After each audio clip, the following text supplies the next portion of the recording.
이 시간 우리에게 주시는 하나님의 말씀은 시편 126편 1절에서 6절까지 말씀입니다. 말씀을 받들어 읽겠습니다.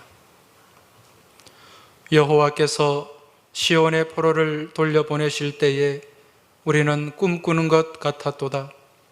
그때에 우리 입에는 웃음이 가득하고 우리 혀에는 찬양이 찼었도다. 그때의 문나라 가운데에서 말하기를 여호와께서 그들을 위하여 큰 일을 행하셨다 하였도다. 여호와께서 우리를 위하여 큰 일을 행하셨으니 우리는 기쁘도다. 여호와여, 우리의 포로를 남방 시내들같이 돌려보내소서. 눈물을 흘리며 씨를 뿌리는 자는 기쁨으로 거두리로다. 울며 씨를 뿌리러 나가는 자는 반드시 기쁨으로 그 곡식단을 가지고 돌아오리로다. 아멘. 오늘은 제78주년 광복절 기념주일로 지키는 주일입니다. 이제 내일 모레 8월 15일 우리가 광복절을 맞이하게 되는데, 오늘 이 예배 가운데 함께 하신 우리 교우들의 심령 가운데도 빛이 회복되는 그런 놀라운 은혜의 역사가 함께 하길 주의 이름으로 축원합니다. 이번 광복절 8월 15일에 개봉되는 영화가 한 편 있습니다. 그 영화는 미국의 크리스토퍼 놀란이라는 감독이 연출한 오펜하이머라는 영화입니다. 이미 미국에서는 개봉이 되었고요. 굉장히 이 관객들의 반응이 좋은 걸로 그렇게 평가가 되고 있습니다. 저도 이 영화를 볼 계획인데, 우리 교우들께서도 시간과 또 여건이 허락하시는 분들은 한번 보셔도 좋지 않을까, 그런 생각이 듭니다. 물론 이 영화는 어떤 재미나 흥미를 유발하는 영화는 아닙니다. 이 영화는 이 오펜하이머라는 사람의 그 삶과 또 그 내면의 갈등을 다룬 영화인데, 여러분, 이 오펜하이머가 어떤 사람인지 혹시 아십니까? 예? 역시 우리 교회 수준이 있어요. 예. 이 오펜하이머는 핵폭탄, 원자폭탄을 개발한 사람입니다. 이 독일계 유대인이에요.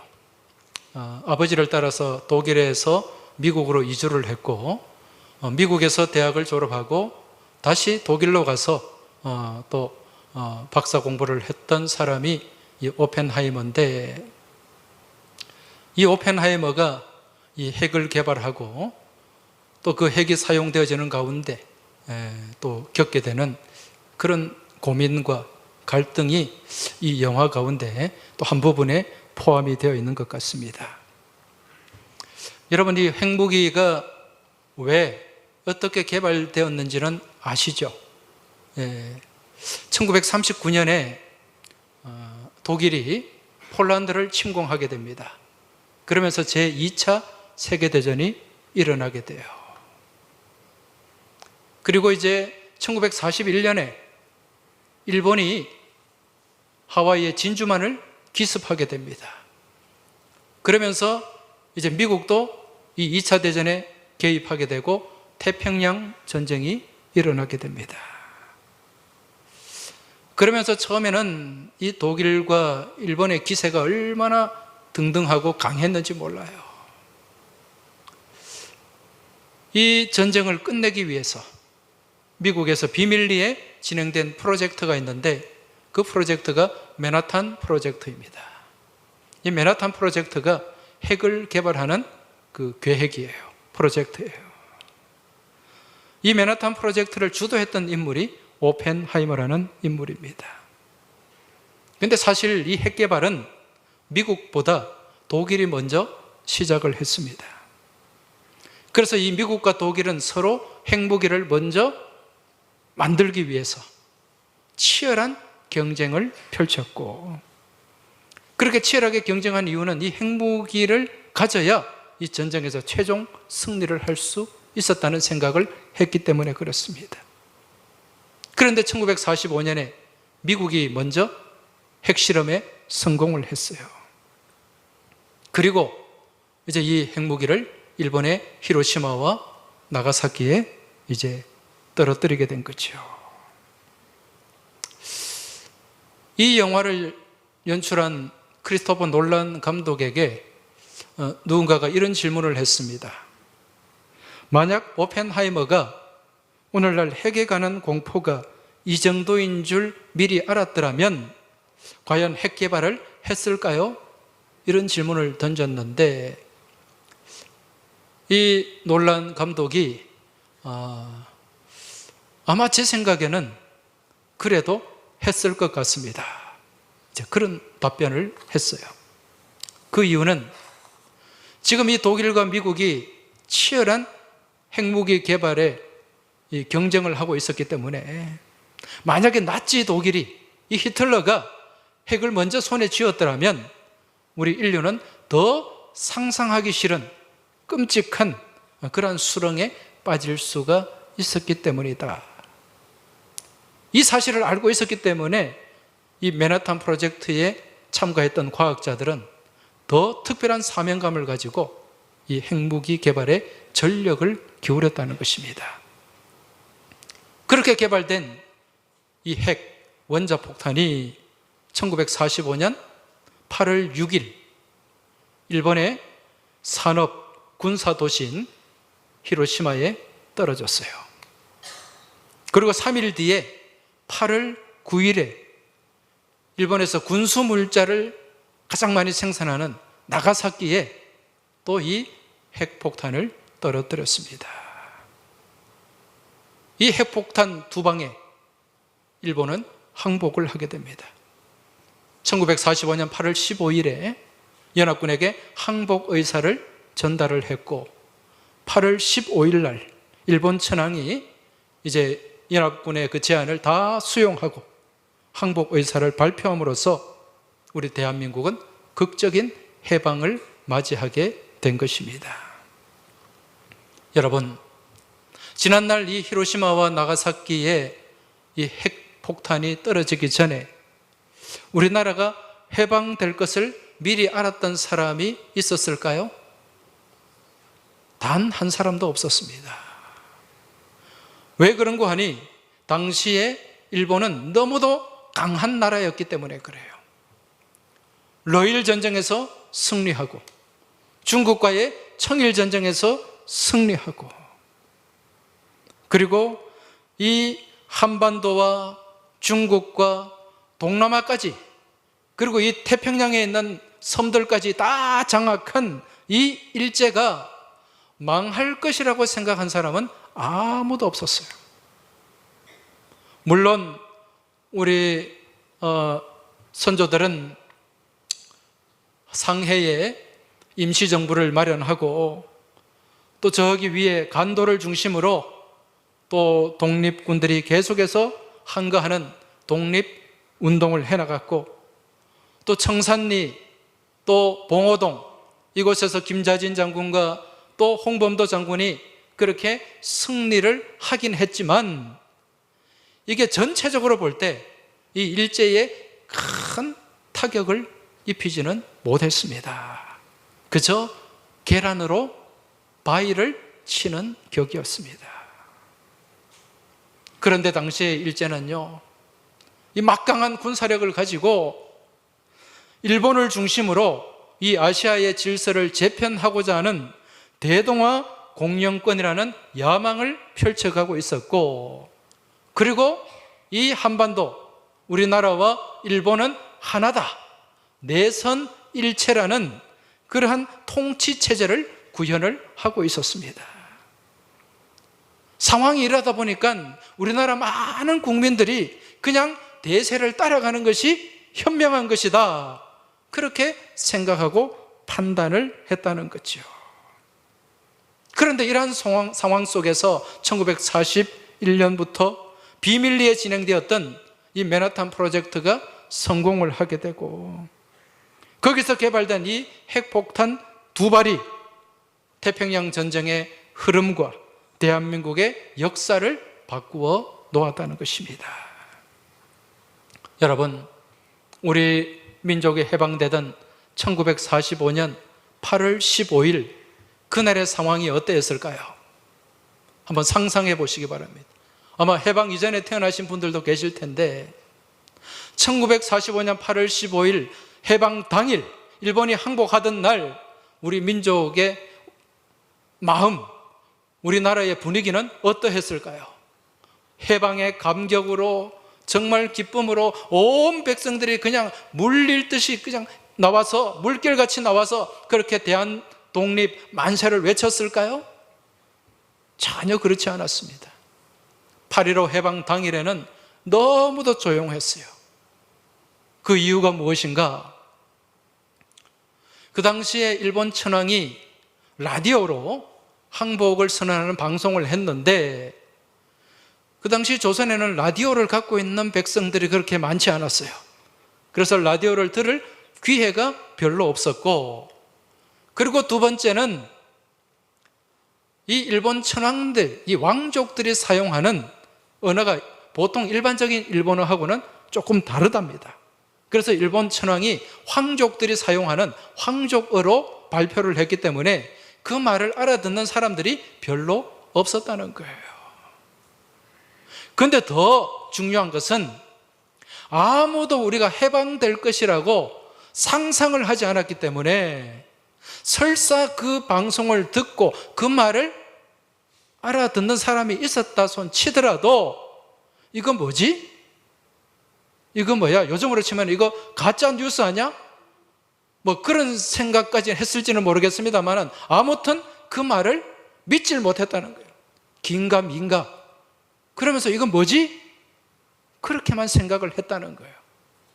그런데 하루가 지나고 8월 16일이 되던 날, 이게 진짜 해방이구나, 진짜 우리가 독립을 하게 됐구나, 이걸 백성들이 이제 다 알게 된 거예요. 그러면서 8월 16일 날, 하루가 지난 그 이튿날 온 백성들이 정말 본물같이 그렇게 거리로 쏟아져 나와서 태극기를 들고 독립 만세를 그렇게 외쳤다고 합니다. 그리고 그 당시에 또 세력에 있는 부자들은 동네에서 잔치를 베풀었다고 해요. 자기의 창고를 열고 또 짐승을 잡아가지고 동네 잔치를 베풀고, 그 잔치에서 먹고 마시는 우리 국민들이 이게 꿈이냐 생시냐 막 얼굴을 찝어보기도 한 그런 일들이 있었다는 거예요. 여러분, 정말 꿈꾸는 것 같은 그런 일이 우리 민족 가운데 있었습니다. 그게 무엇인가? 바로 8.15 민족 해방이라는 거예요. 그런데 오늘 읽은 성경 말씀에도 이러한 해방의 감격을 담고 있는 말씀, 내용이 등장하고 있습니다. 오늘 읽은 시편 126편 말씀, 이 말씀이 무슨 말씀입니까? 이스라엘 백성들의 해방의 감격을 담고 있는 말씀이에요. 우리 민족이 해방되기 1500년 전에 이스라엘은 바벨론의 70년간의 압제에서 해방이 되었습니다. 이때 해방되고 난 뒤에 이 백성들이 불렀던 해방의 노래가 바로 오늘 시편 126편의 말씀이라는 거죠. 오늘 1절, 2절 다시 한번 보시기 바랍니다. 여호와께서 시온의 포로를 돌려보내실 때에 우리는 꿈꾸는 것 같았도다. 그때에 우리 입에는 웃음이 가득하고 우리 혀에는 찬양이 찼었도다. 그때에 문나라 가운데서 말하기를 여호와께서 그들을 위하여 큰 일을 행하셨다 하였도다. 할렐루야. 여러분, 지금 이 말씀 가운데는 뭐 좀 그냥 웃음이 가득하고 찬양이 찼었도다 그런 어떤 내용이지만, 이 행간에, 이 문장에 담겨 있는 이스라엘 백성들의 그 감격은 말로 설명할 수 없는 그런 놀라운 감격과 기쁨과 탄성이 있었다는 거죠. 여러분 잘 아시겠지만은 우리나라와 이스라엘 백성들, 이스라엘의 이 역사는 너무도 공통점이 많습니다. 그죠? 예. 그 공통점이 뭡니까? 첫 번째, 이 나라가 작다는 거예요. 나라가 약했다는 겁니다. 그리고 주변에는 어떤 나라들이 많았습니까? 이 강대국들, 호전적인 그러한 나라들이 주변에 많이 있었습니다. 우리나라도 마찬가지잖아요. 우리나라도 위에는 늘 중국이 있었고, 또 그 옆에 가면은 그 러시아가 있고, 또 밑에는 아주 호전적인 일본이 자리 잡고 있었고, 순간순간 수시로 이 민족을 괴롭히는 그러한 역사가 진행되었습니다. 이스라엘도 마찬가지예요. 이스라엘도 여러분 그 주변에 호전적인 민족들이 얼마나 많습니까? 블레셋이 그랬죠. 아람이 그랬죠. 또 아말렉이 그랬죠. 그러한 나라들 가운데 식민지 생활을 했습니다. 노예 생활을 했어요. 우리도 마찬가지죠. 우리도 과거에 몽골의 압제를 받았고, 또 청일전쟁 이후에 청나라의 사대하고 지배를 받았고, 또 일제의 36년간 그렇게 정말 강점되는 그러한 무단 통치를 우리가 당해야만 했다는 것입니다. 이스라엘도 마찬가지입니다. 애굽에서 노예 생활을 했지 않습니까? 그리고 바벨론에서 70년간 노예 생활하고, 또 그 이후에 또 로마의 지배를 받는 그런 식민지 생활을 한 나라와 민족이 바로 이스라엘입니다. 특히 주전 586년에 바벨론의 포로가 되고 난 이후에 이들은 포로로 잡혀가가지고 얼마나 비참한 생활을 했는지 모릅니다. 그 전쟁이 굉장히 길었어요. 주전 605년에 바벨론에 1차 침입이 있었고, 주전 597년에 2차 침입이 있었고, 그때 포로로 잡혀가야만 했습니다. 그리고 주전 586년에 나라가 완전히 멸망하고 말았던 거죠.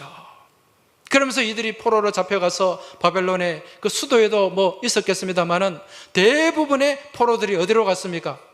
그 험난한 공사의 현장, 특히 그발 강가에 있는 그 운하 공사 현장에 많은 이스라엘 백성들이 투입이 되었고, 거기서 얼마나 많은 사람들이 고난을 겪고 또 죽고 다쳤는지 모릅니다. 그래서 시편 137편의 말씀을 보면 이들이 바벨론 강가에서 예루살렘을 생각하면서 그들의 고국을 생각하면서 날마다 눈물을 흘렸다는 그런 고백이 거기에 담겨 있는 것을 보게 됩니다. 여러분, 이처럼 서럽고 이처럼 고달프고 이처럼 힘든 포로 생활에서 해방이 되었어요. 그 해방의 감격, 이걸 말로 설명할 수 있겠습니까? 다른 어떤 것으로 형용하고 표현할 수가 있겠습니까? 오늘 그 해방의 감격을 본문 2절에서 이렇게 고백합니다. 그때에 우리 입에는 웃음이 가득하고 혀에는 찬양이 찼었도다. 그때에 문나라 가운데서 말하기를 여호와께서 그들을 위하여 큰 일을 행하셨다 하였도다. 할렐루야. 여러분, 그런데 여기서 우리가 놀라운 말씀을 발견하게 되는데, 그 말씀은 바로 2절 하반절에 나오는 그때에 문나라 가운데서 말하기를 여호와께서 그들을 위하여 큰 일을 행하셨다 하였도다, 이 말씀입니다. 여러분, 이 말씀의 뜻이 뭡니까? 이 본문을 좀 쉬운 번역으로 제가 읽어드리겠습니다. 그때에 다른 민족도 말하였다. 주께서 그들의 편이 되셔서 큰 일을 하셨다. 할렐루야. 무슨 말씀이죠? 지금 이스라엘 백성들이 해방되었을 때 주변에 있는 다른 나라, 다른 민족이 말했다는 거예요. 무엇을? 그들의 신 여호와가 도와주셔서 저들이 해방을 맞이하게 되었다는 것입니다. 그들의 눈으로 봐도 그게 보인다는 거예요. 이스라엘 백성들이 여러분 그 포로 생활 가운데서 해방을 위해서 스스로 무언가를 한 게 있었습니까? 전혀 할 수가 없었어요. 여러분, 잡혀간 노예들이 무엇을 하겠습니까? 그들이 해방을 이루는 데 있어서 그들의 노력은 1도 개입되지 않았다는 것입니다. 그 당시에 바벨론 제국은 너무도 강한 제국이었고, 포로로 잡혀간 이들이 아무리 애써서 한들 그것은 당랑거철밖에 되지 않았어요. 여러분, 당랑거철이 무슨 말인지 아시죠? 사마귀가 수레를, 병거를 가로막는다는 얘기예요. 여러분, 사마귀가 수레를, 그 번개를 가로막는다고 수레가 못 지나갑니까? 전혀 아니지 않습니까? 지금 이스라엘 백성들이 그 바벨론 제국 앞에 당랑 거철이나 마찬가지였다는 것입니다. 이처럼 이스라엘 백성들은 자기들의 수고와 노력이, 해방을 향한 그 노력이 1%도 개입되지 않은 해방을 맞이하면서 기쁨과 감격과 놀라움을 가지고 그렇게 고백을 했던 것입니다. 여호와께서 우리를 위하여 큰 일을 행하셨으니 우리는 기쁘도다. 할렐루야. 여러분, 이러한 해방의 감격을 우리 민족도 맛보았습니다. 그때가 언제입니까? 지금부터 78년 전에 1945년 8월 15일 우리 민족이 되찾은 감복은 누구의 힘으로 된 것입니까? 누구의 노력으로 된 것입니까?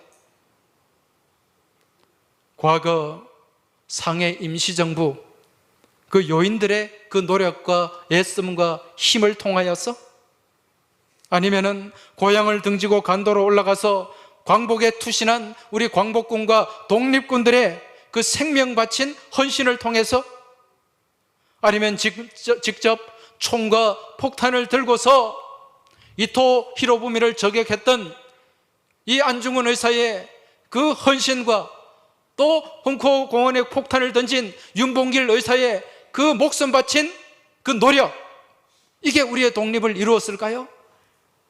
물론 이분들의 땀과 헌신과 수고와 희생은 우리의 독립을 일구는 중요한 밑거름이 되었습니다마는, 실상은 이러한 노력들이 그 당시에 일제에 큰 타격을 주지는 못했다는 거예요. 대세의 흐름을 바꿀 수는 없었다는 것입니다. 그렇다면 이런 해방의 감격, 해방의 기쁨은 우리가 어떻게 해서 얻을 수가 있었습니까?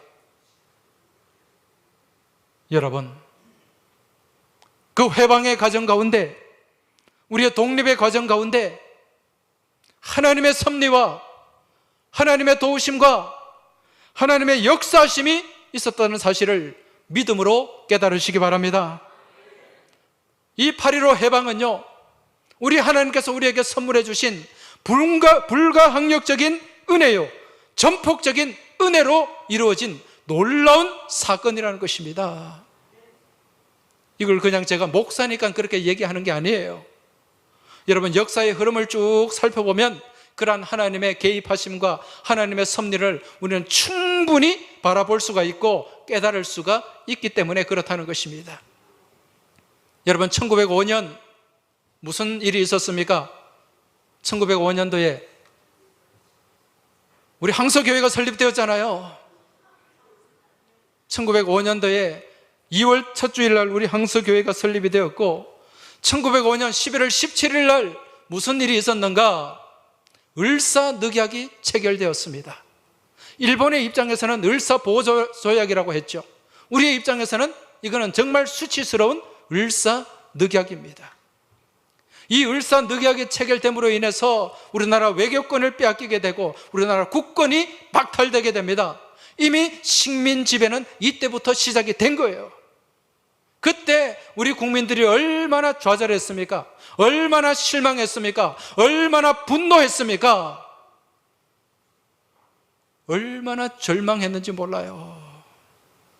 나라를 빼앗긴 그 나약함, 그럼에도 불구하고 아무것도 할 수 없는 그러한 우리들의 모습을 보면서 얼마나 슬퍼하고 좌절했는지 모릅니다. 그런데 여러분, 이러한 역사의 어둠이 짙었을 때에 그로부터 2년 뒤에 1907년에 무슨 일이 있었습니까? 1907년 평양에 장대현 교회, 그곳에서 무슨 일이 있었습니까? 평양 대부흥 운동이 있었죠. 1907년 1월 14일 장대현 교회에서 예배드리고 기도하는 가운데 놀라운 성령의 역사가 일어나기 시작했습니다. 놀라운 회개의 운동이 일어나기 시작했습니다. 그러한 성령의 불, 성령의 역사가 온 나라, 온 전국을 뒤덮게 됩니다. 이게 1907년에 시작된 대부흥 운동입니다. 그러면서 전국 방방곡곡에 무엇이 세워졌어요? 교회가 세워졌습니다. 그렇게 세워진 교회 가운데 많은 성도들이 모여서 하나님 앞에 엎드려 부르짖고 기도했습니다. 그로 인해서 한국교회는 그때부터 나라를 살리는 애국교회가 되었고 나라를 구하는 구국교회가 된 줄 믿으시기 바랍니다. 여러분, 기도의 힘을 믿으십니까? 기도하는 자는 망하지 않습니다. 여러분, 기도하는 민족, 기도하는 나라는 절대로 망하지 않는다는 사실 믿음으로 깨달으시길 주의 이름으로 축원합니다. 우리 옆에 계신 분들에게 좀 말씀해 주시기 바랍니다. 기도하는 나라는 망하지 않습니다. 기도하는 민족은 망하지 않습니다. 기도하는 교회는 망하지 않습니다. 기도하는 인생은 망하지 않습니다. 할렐루야. 기도하는 가운데 하나님이 이 나라에 소망을 주시고요, 이 나라의 해방의 감격을 선물로 주신 줄 믿으시기 바랍니다. 성도들의 기도가 있었기 때문에 그래요. 우리 민족이, 우리 조상들이, 우리가 해방을 위해서 할 수 있었던 것 아무것도 없었습니다. 오직 하나님의 전폭적인 은혜, 강권적인 역사 가운데 이루어진 사건이 8.15 해방인 줄 믿으시기 바랍니다. 그 이후로 우리나라는 복받는 나라가 되었어요. 여러분, 우리나라 정부 수립이 몇 년도에 됐습니까? 1948년 8월 15일에 그 정부 수립이 되기 전에 무슨 일이 있었는가? 1948년 5월 30일에 국회의원을 선거해서 재헌국회로 모였어요. 재헌국회로. 이때가 우리나라의 기초를 놓는 날이었습니다. 그때 200여 명의 국회의원들이 모여가지고 처음 시작하면서, 재헌국회를 시작하면서 나라의 문을 열면서 제일 먼저 무엇을 했는지 아십니까? 무엇을 했을 것 같아요? 애국가 제창? 국기에 대한 맹세? 물론 그런 것도 없었죠. 그날 재헌국회로 모이는 1948년 5월 30일에 그 당시 국회의원으로 선출된 이윤영 목사님이 강단에 나오셔서, 전면에 나오셔서 기도를 하셨단 말입니다. 우리나라는요, 기도로 시작된 나라예요. 우리나라 반만년 역사상 이렇게 하나님 앞에 기도하고 시작된 것은 대한민국이 처음입니다. 여러분, 이러한 나라 하나님이 축복하지 않겠습니까? 이러한 나라 가운데 하나님이 동행하지 않겠습니까? 자주 말씀드리지만 그 이후로 우리는 늘 애국가를 부르면서 아침 저녁으로 무엇을 노래했습니까? 하나님이 보호하사 우리나라 만세.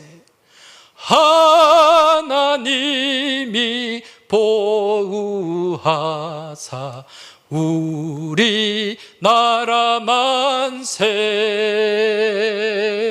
할렐루야. 이런 나라 하나님이 책임져 주시지 않겠어요? 이런 나라 하나님이 동행하지 않겠습니까? 그러한 기도 가운데, 그러한 믿음 가운데 하나님이요, 정말 이 북한 공산군의 이 6.25 남침, 나라가 완전히 망할 위기까지 몰렸지 않습니까? 그런데 이 6.25 전쟁 가운데 나라와 민족을 향한 그 기도 하나님이 들으신 줄로 믿습니다. 그 기도를 했던 기도의 자리가 어디입니까? 바로 이 자리, 우리 항서교회입니다. 여러분, 할렐루야. 여기에 대해서 믿음의 자긍심을 가지십니까? 그렇게 기도를 들으시고 하나님이 그 십자가 군병들을, 그 십자가 국기에 십자가가 있는 그 나라들을 우리나라에 보내주셨고 우리나라를 다시 살리신 줄로 믿습니다. 역전시키신 줄로 믿습니다. 그러한 전쟁의 폐허 가운데서 뜨겁게 기도하는 성도들의 기도가 있었기 때문에 70년대, 80년대 놀라운 복음의 성장, 복음의 부흥을 이루면서 이 나라 이 민족의 경제적인 부흥까지 선물로 주신 줄 믿습니다. 여러분, 이게 기도의 능력이에요. 기도의 힘이에요. 이렇게 하나님을 향한 믿음 안에서 기도 가운데 우리는 지금까지 꿈꾼 것 같은 그러한 역사를 걸어오게 된 줄 믿으시기 바랍니다. 앞으로도 마찬가지입니다. 이런 하나님을 향한 믿음 가운데 또 하나님을 향한 간절한 기도의 무릎이 꺾이지 않을 때에 여러분, 지난날 일제강점기를 이기게 하시고 6.25 전쟁에서 역전하게 하시고 IMF 외환위기를 이기게 하시고 코로나 팬데믹까지 극복하게 하신 우리 하나님께서 우리의 앞을 가로막는 그 어떤 고난과 환난과 역경까지도 넉넉히 이기게 하실 줄 믿습니다. 그러한 하나님의 동행하심 가운데 우리는 이러한 고난과 환난과 역경을 극복하고 날마다 꿈꾸는 것 같은 그러한 복된 믿음의 삶을 살아가게 될 줄 믿습니다. 이는 우리의 개인의 삶, 우리의 믿음의 삶도 마찬가지입니다. 우리의 삶 가운데 순간순간 우리의 앞을 가로막는 그러한 높은 산들이 나타나기도 하고 걸림돌들이 우리를 넘어지게 하고 우리를 가로막기도 합니다. 여러분, 그러한 때에 주님 앞에 기도하시기 바랍니다. 주님 앞에 무릎 꿇으시기 바랍니다. 간절히 부르짖고 믿음으로 나아갈 때 우리 하나님 그 산을 넘어가게 하시고 그 걸림돌을 치워 주실 줄 믿습니다. 이러한 믿음을 가지고 이 시간 같이 우리의 고백을 담아서 찬송을 드리겠습니다. 넘지 못할 산이 있거든 주님께 맡기시기 바랍니다. 넘지 못할 파도 있거든 주님께 맡기시기 바랍니다. 우리 가야 할 길은 멀고도 험하고 허덕이며 가야 하는 것이 우리 인생 일지인데 이럴 때 우리가 누구를 의지해야 되겠습니까? 주님밖에 없는 줄 믿습니다. 이 고백을 담아 찬송 드리며 나아가겠습니다. 이 시간 같이 기도하겠습니다. 기도하실 때 지난날 우리 민족의 그 일제의 강점 가운데서 해방시켜 주시고 6.25의 잿더미 가운데서 회복시켜 주시고 그 IMF 경제위기, 외환위기, 절망 가운데서 이렇게 세워주신 우리 하나님께 감사하며 나아가시기 바랍니다. 그리고 지금 우리 앞에, 지금 여러분 앞에 어떤 고난과 역경과 환난이 있을지라도 우리 하나님 앞에 엎드려 기도하면, 우리 하나님이 함께 하시면 우리 하나님께서 그 모든 고난을 이겨내게 하시고 극복하게 하신다는 그 믿음 가지고 하나님 앞에 맡기고 기도하며 나아가겠습니다. 이 시간 같이 기도하며 나아가겠습니다. 하나님 아버지, 아버지 하나님, 오늘 저희들이 나누고 받은 말씀을 붙잡고 하나님 앞에 기도드립니다. 아버지 하나님, 저희들 삶 가운데 주님께서 역사하여 주시고 저희들 삶 가운데 주님께서 동행하여 주시고 저희들 삶 가운데 저희들과 함께하여 주셔서 우리가 여기까지 오게 된 줄 믿습니다.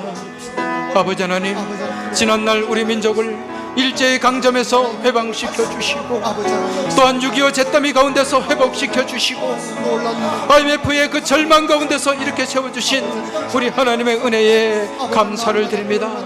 아버지 하나님, 저희와 함께하여 주시옵소서. 아버지 하나님, 지금 우리 교우들의 삶의 처지와 형편을 바라보시고 주님 불쌍히 여기시고 긍휼과 은혜를 베풀어 주시옵소서. 우리 앞에 있는 어떤 고난과 역경과 환난이 있을지라도 그 가운데 굴복하지 않게 하여 주옵소서. 좌절하지 않게 하여 주옵소서. 절망하지 않게 하여 주옵소서.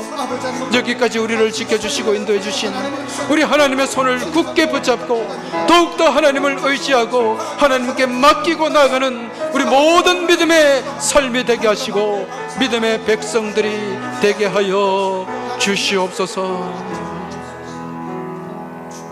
하나님 아버지, 감사합니다. 아버지 하나님, 감사합니다. 지난날 우리 민족을 일제의 강점에서 해방시켜 주심을 감사드립니다. 지난날 6.25의 잿더미 가운데서 회복시켜 주심을 감사드립니다. IMF 외환위기 절망 가운데서 이렇게 세워주심을 감사드립니다.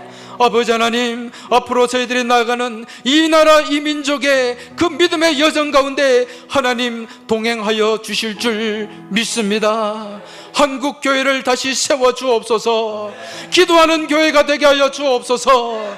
기도하는 성도가 되게 하여 주시옵소서. 기도하는 나라, 기도하는 교회, 기도하는 성도는 망하지 않는 줄 믿습니다. 주님, 그 기도 가운데 역사하시고 동행하여 주시옵소서. 우리 교우들 앞에 가로막고 있는 고난이 있습니다. 하나님, 역경이 있습니다.